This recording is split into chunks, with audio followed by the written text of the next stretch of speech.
ரெண்டு பேர் இந்த இடத்துல இருக்கிறாங்க. ஒருத்தர் லோத்து, இன்னொருத்தர் ஆபிரகாம். இந்த லோத்துவை குறித்து வாசிக்கும் போது வேதம் சொல்லுது தன் கண்களை ஏறெடுத்து பார்த்து. ஆனா ஆபிரகாமை குறித்து வேதத்துல வாசிக்கும் போது வேதம் சொல்லுது தன் கண்களை ஏறிட்டு மேல நோக்கி பார்த்து.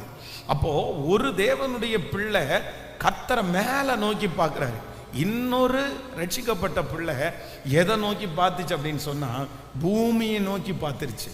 இவங்க ரெண்டு பேர்ல ஆபிரகாமை கர்த்தர் வலதுபுறத்திலும் இடதுபுறத்திலும் இடம் கொண்டு பெருக பண்ணினார். ஆசீர்வாதத்தை மட்டும் மண்ணை நோக்கி உலகத்தை நோக்கி பார்த்த லோத்து வேதம் சொல்லுகிறது தன்னுடைய மனைவி தன்னுடைய பிள்ளைகளை இழந்து அவருடைய வாழ்க்கையை தனித்தவனாய் மாறினார். அப்போ இன்றைக்கு இன்னொரு காரியத்திற்காக நம்ம ஜெபம் பண்ணணும். நம்ம ஏறெடுத்தல்ல, தேவனை ஏறிட்டு பார்க்கணும். தேவனை ஏறிட்டு பார்க்கணும், மேல பார்க்கணும். வானத்தையும் பூமியையும் படைத்த கர்த்தரிடத்திலிருந்து எனக்கு ஒத்தாசை வரும்.